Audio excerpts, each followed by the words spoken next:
Si arriva a parlare di autonomia concretamente in un mondo che è cambiato e anche in un'Italia che è cambiata dopo il Covid. Cosa cambierà in questa discussione?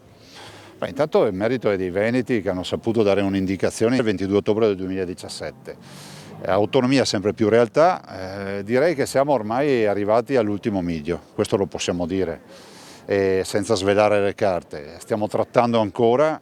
Penso che sia una grande opportunità e soprattutto sia un'assunzione di responsabilità. Anche le dichiarazioni fatte dal collega De Luca dimostrano che l'assunzione di responsabilità deve essere in capo a ognuno di noi, direttamente eletti. E penso che questo significhi modernità per lo Stato, significhi un nuovo rinascimento e l'abbandono di questo medioevale centralismo che non ci ha portato nulla di buono. Una valutazione sul sistema delle fiere che deve ripartire appunto tutto insieme. È un comparto importante perché è promozione economica diretta e indirettamente anche promozione turistica. Siamo alle porte di un Vinitaly fra poche ore che porterà circa 160.000 persone da tutto il mondo. Qui si fanno fiere a Padova uniche nel loro genere che rappresentano delle leadership a livello internazionale.